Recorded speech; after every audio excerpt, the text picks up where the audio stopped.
자, 오늘 두 번째 시간으로요, 도시화에 대해서 살펴보도록 하겠습니다. 도시화라는 거, 형태학적인 관점에서 어떻다? 시민 개개인의 형태가 도시적으로 변했다. 사람들이 뭔가 활동이나 이런 것들이 도시적으로 변했다.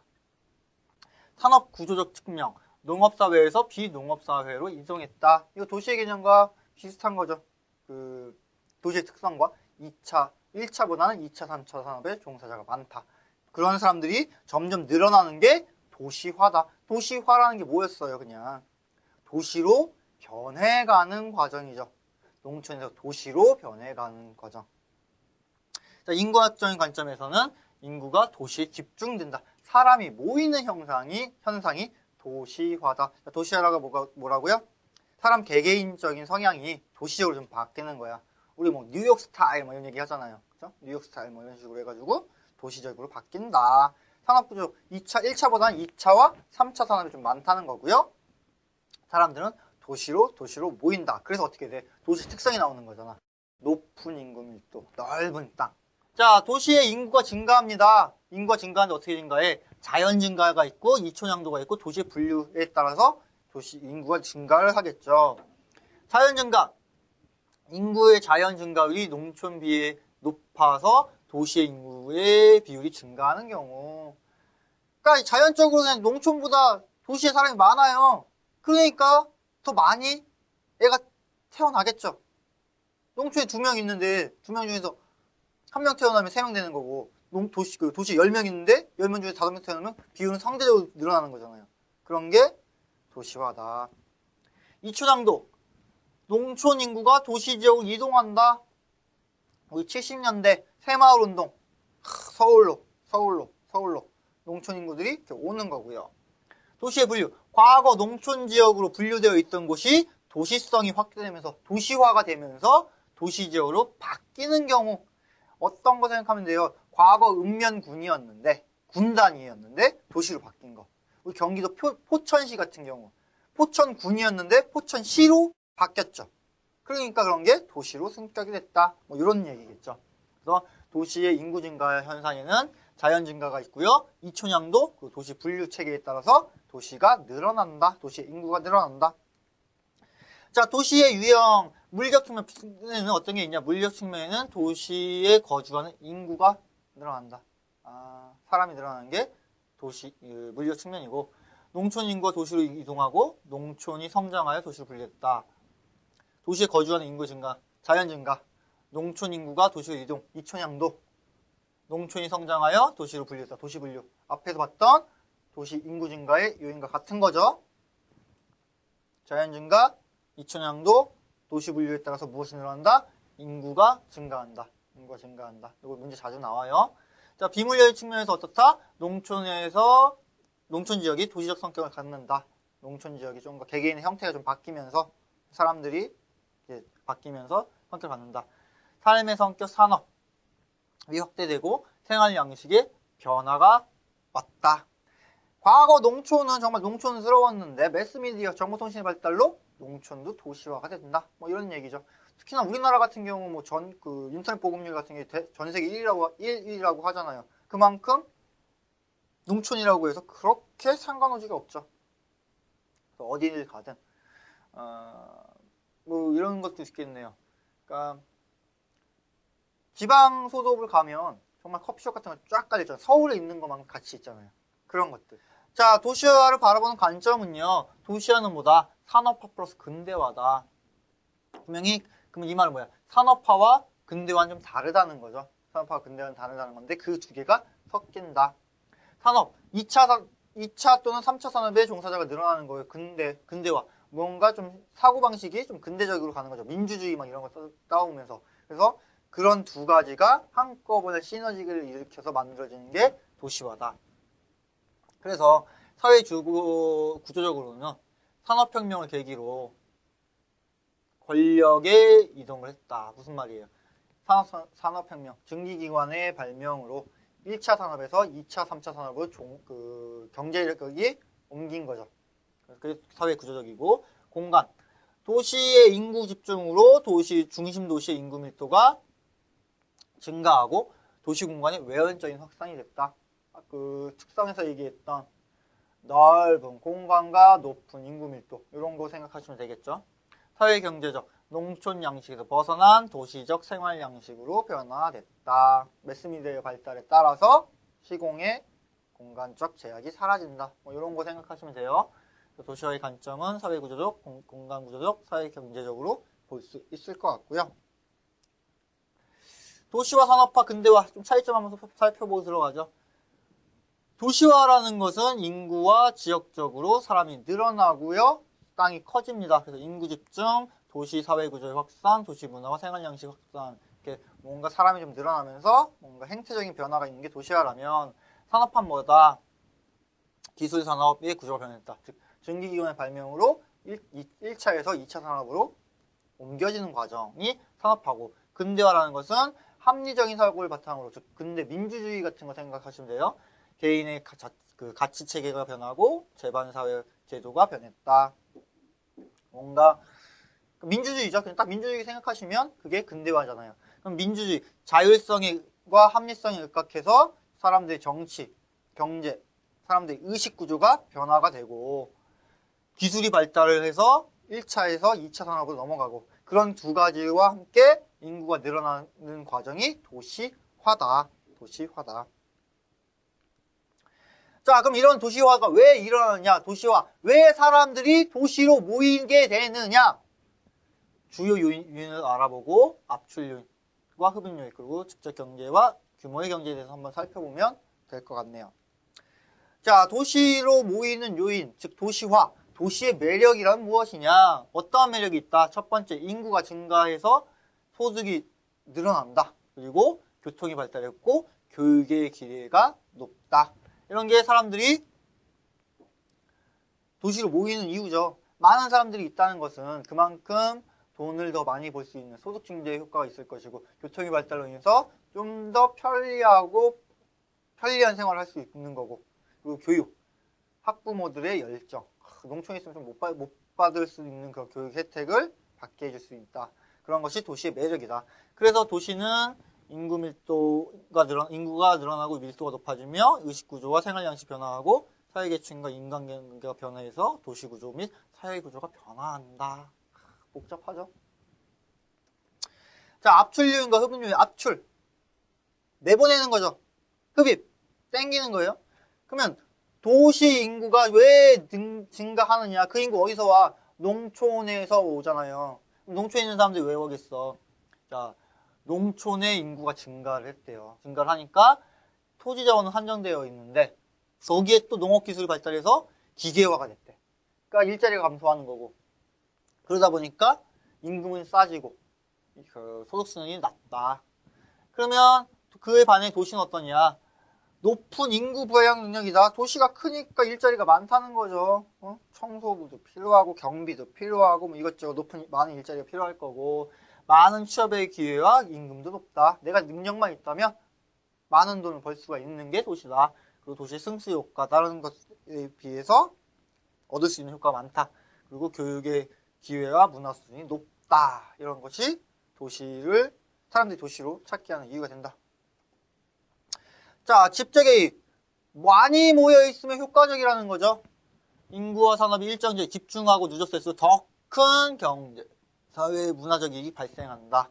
홍대 같은 거 생각하시면 막 인디 밴드들 막 모이잖아요. 서로 교류할 수 있고, 모이다 보니까 막 금요일 밤 같은 경우 막 홍대에서 더 모이고 파티하고, 사회 시민적 이익, 각 개인의 활동에 도시의 매력을 느낀다. 아무래도 그렇죠. 뭐 농촌에 있으면 밤 7시, 8시만 되면 불 다 꺼지고 할 일이 없잖아요. 그냥 뭐 공부하는 거 아니라면. 근데 도시는 어때요? 뭐 새벽까지 그냥 삐까뻔쩍하면서 불야성을 이루죠. 그런 게 도시의 매력이고, 그 속의 사람들은 더욱더 재미를 느끼는 거죠. 자, 규모의 경제. 대규모의 생산지, 생산 주체가 생산물 자산 비용이 절약된다.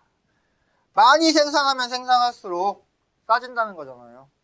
대형 슈퍼, 소매점보다 대형 슈퍼가 이익이 더 많이 남는 게 아무래도 많이 있다 보니까, 조금의 이익이 남더라도 많은 걸 팔면 훨씬 더 많이 이익이 남는 거죠. 이게 대량 생산 체계, 포디즘에서 연결되는 거고. 외부 이익, 동일한 또는 유사한 기능이 모여 있음으로 인해 서로 이익을 주는 현상이다. 아까 얘기했던 규모의 경제와 같은 거죠. 그래서 사람들이 많이 모여서 집적의 이익 같은 거. 그러니까 뭐 뻔한 얘기예요, 진짜. 집적의 효과, 내부 경제 이런 것들이 도시를 매력적으로 만드는 요인이 된다. 자, 도시의 성장 단계, 도시는 어떻게 변화하고 어떻게 확산하고 성숙과 팽창 도시화가 무엇인지를 한번 살펴보죠. 자, 도시화. 사회적 인구 변화. 농촌에 살던 인구가 도시 지역으로 집중되는 현상. 무슨 현상? 이촌향도 현상. 통계적 인구 변화. 농촌으로 분류되어 있던 지역이 일정 규모 이상으로 성장하여 도시로 편입되는 현상. 이게 뭐예요? 도시 분류에 따른 현상이죠. 도시 분류. 도시성의 확산. 사회, 경제, 문화적으로 확산됐다. 인구가 증가하면서 장소, 성격, 삶의 형태가 도시적으로 변해간다. 매스미디어의 발달로 도시와 농촌의 경계가 사라진다. 이런 얘기. 물리적 확산. 도시의 외연적인 확산으로 도시가 점점 넓어진다. 자, 도시는요, 인구가 변했어요. 농촌에서 사람이 모이고 도시가 커지고, 농촌 도시가 도시로 바뀌고, 농촌이 도시로 바뀌고, 사회 경제적으로 커지기도 하고, 물리적으로 공간이 커지기도 하고, 이런 것들이 도시성의 확산이다.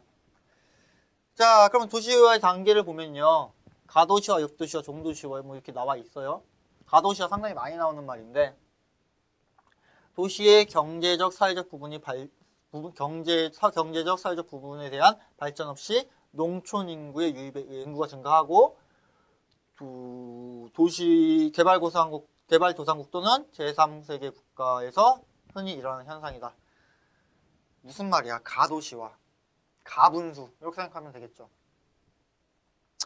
도시화인데 가짜 도시가 됐다는 거예요. 그냥 사회 경제적인 걸 서포트하지 못하고 인구만 늘어나다 보니까 막 도시 문제가 발생하는 거죠. 도시는 아직 준비가 안 됐는데 막 사람이 늘어났다. 이런 게 가도시화다. 그러면 뭔가 도시 문제가 많이 발생하는 거고, 역도시화, 유턴 현상이라고도 한대요. 유턴 현상이라고도 하며 대도시에서 비도시 지역으로 가는 거죠.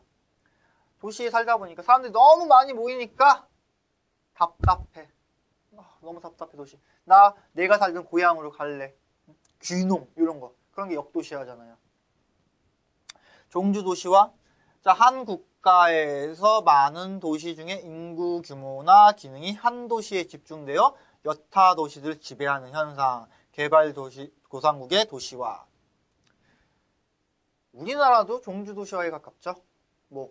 대한민국 서울이죠. 서울 다음에 부산이고 대전, 대구 싹 나오는데 거의 서울이잖아요. 여러분, 브라질 하면 아는 도시 뭐 있어요? 브라질리아 말고 더 있어요? 그렇죠? 기타 많이 있겠죠. 그러니까 멕시코 하면 뭐예요? 멕시코 시티. 이런 식으로 국가가 있는데 그 국가를 대표하는 도시는 하나밖에 없다는 거죠. 그게 종주 도시화가 됐다는 거죠. 메인 도시. 이런 도시화 현상은 별로 바람직하진 않다는 거. 자, 그럼 바람직한 도시화는 뭐냐? 성숙도시화와 팽창도시화 구분해 볼 수 있겠네요. 성숙도시화, 말 그대로 정말 제대로 도시화가 이루어지면 어떤가? 도시화가 상당히 진행되어 전국의 도시의 인구 증가가 정체된다. 인구가 증가율이 이렇게 된다는 거죠. 안정화됐다는 거예요. 그래서 도시 간의 인구 이동은 활발해진다.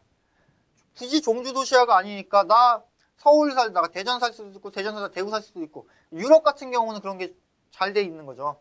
우리 세종도시 만들 때 지방도시 막 2,000원 더 하니까 막 기러기 아빠들 생기고 이러잖아요. 그런 게 조금 우리나라가 성숙화되진 않았다고 볼 수 있겠네요. 자, 특징. 산업은 자본 집약적이고 정보 집약적이다. 그리고 도시 간의 인구 이동의 영향이 크고 전국 도시의 인구 증가는 정체됐다. 비슷한 규모로 유지를 하는 게 종주도시화다. 성숙도시화다. 그럼 반대로 팽창도시화는 뭐냐? 농촌 인구가 도시 인구로 주입이 된다. 그냥 가도시화. 그런 얘기겠죠? 그리고 도시 인구가 급증을 했다. 그리고 개발도상국에서 이루어진다. 그냥 가도시화 뭐 생각하시면 돼요. 그리고 외연적 확산을 좀 많이 하는 거죠. 도시 산업은 노동진화적 산업의 주를 이룬다. 그냥 공장이 오긴 했는데 그런 수공업들이 많이 있고 농촌인구 도시 유입이 가장 큰 요인이다. 아무래도 이렇게 농촌인구들이 도시로 이렇게 모이는 거죠. 그리고 전국의 도시 인구가 급격히 증가한다. 즉 도시화의 초기 단계다. 이렇게 보면은 도시화의 구분 되겠네요. 자, 도시화라는 거 정말 뻔한 얘기하고 있습니다. 도시화가 뭐예요? 사람이 모이는 거죠. 그렇죠?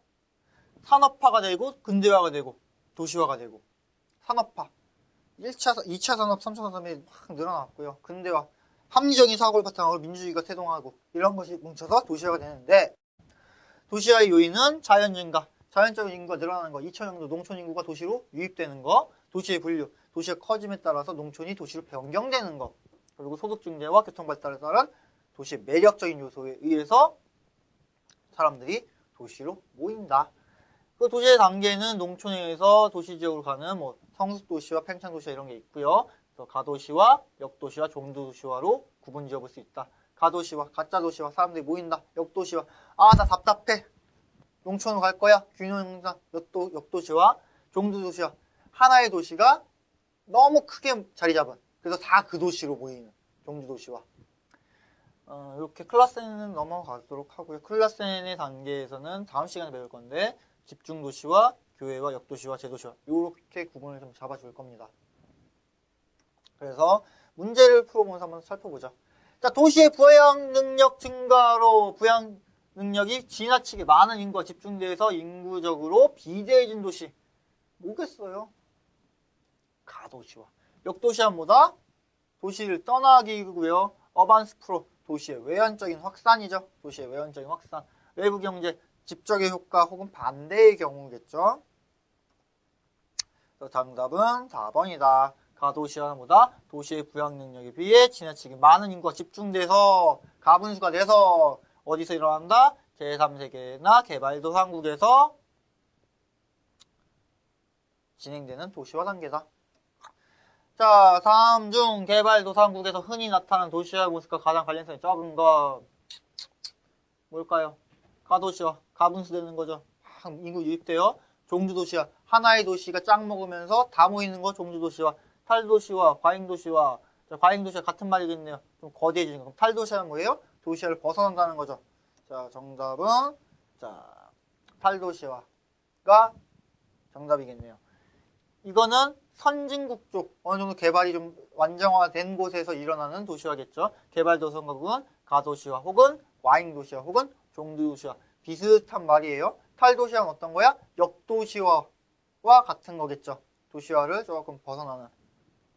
그래서 가도시화, 집약적 도시화, 팽창적 도시화, 평면적 도시화, 과밀도시화, 종주도시화 거의 다 같은 말이다. 같은 말이다. 도시화의 의미만 알고 있다면 그건 다 비슷비슷하게 풀어낼 수 있습니다.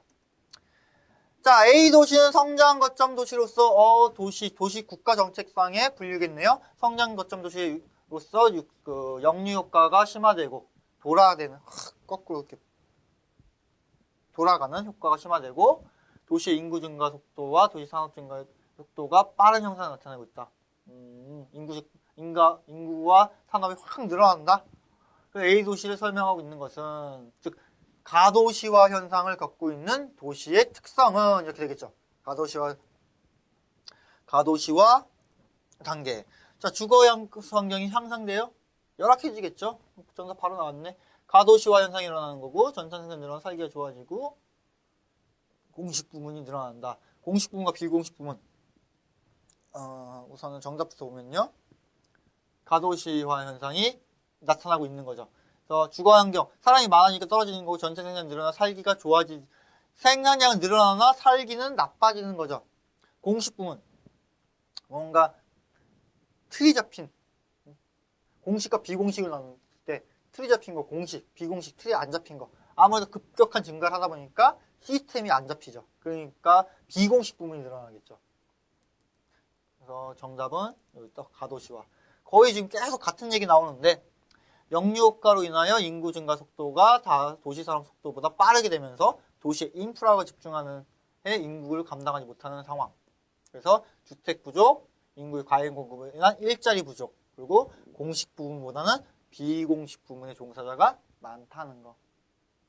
아무래도 정규직이냐 비정규직이냐, 사람 많다면 다 비정규직 많을 거 아니에요. 그런 내용이 공식 부문과 비공식 부문으로 보면 됩니다. 자, 또 도시화 문제. 도시의 인구 증가 속도가 도시 산업 발달 속도에 보다 훨씬 커서 직장과 주택이 없는 사람들이 도시의 빈민하고 슬럼주거에 형성하며 이들을 생존을 위해서 비공식 부문에 종사하는 경제부문에 종사하는 사람들이 도시 경제의 잉여 부분에 기생하면서 살아가는 현상. 아우, 말 어렵게 풀어놨는데 정답은 딱 보이죠? 뭐? 가도시화. 자, 가도시화. 지금 비슷해요. 지금 가도시화, 종주도시화가 어쨌든 둘 다 도시화인데 종주도시화는 하나의 도시에 다 모인다 그랬죠. 그런 특성이 있다는 거니까 이건 가도시화로 보면 되겠습니다. 그래서 문제를 풀면은 거의 다 지금 기출문제 풀어보시면은 다 도시화에 대한 문제가 상당히 많이 나오죠. 가도시화. 마지막 문제 같아요. 도시화 현상을 보기 어려운 것은 2차, 3차 산업의 종사가 증가하고 주요 간의 인구 격차가 감소하고 도시지역이 확대하고 건물 고밀화된다. 자, 2차, 3차 산업의 종사자 증가하겠죠. 고층화 고밀화 맞죠? 도시 외연적인 확산 맞죠? 어반 스프로. 근데 도시 주야 간의 인구는 늘어나죠. 뭐야? 직주 분리에 따른 상주 인구의 감소죠. 야간에 도심 같은 데 사람 없잖아요. 그러니까 도시화에 따라서는 주야 간의 인구는 분명히 차이가 있다. 이게 뭐예요? 사회적 이동성과도 매치가 되는 거예요. 농촌 같은 경우 우리 집 근처에서 농사를 짓기 때문에 마을에 같이 이렇게 있는 거잖아요. 근데 도시는 출퇴근을 한단 말이에요. 그러면 종로 같은 경우, 서울 도심 종로 같은 경우 야간에 사람들이 다 집으로 가죠. 그러니까 상주 인구는 없어지는, 직주 분리에 따른 상주 인구의 감소. 그래서 여기까지 살펴보면요, 여러분이 도시화에 대해서 다시 한번 정리가 될 겁니다. 근데 내용을 많이 보긴 했지만 거의 초반 부분은 나오는 게 거의 도시화 단계가 나와요. 그래서 오늘 이렇게 도시화 단계 풀어봤고요. 다음 시간은 우리 클라센이 얘기했던 도시화의 구분들 다시 한번 살펴볼 거고요. 그에 따라서 도시 문제들이 어떻게 발생하는가에 대해서 살펴보도록 하겠습니다.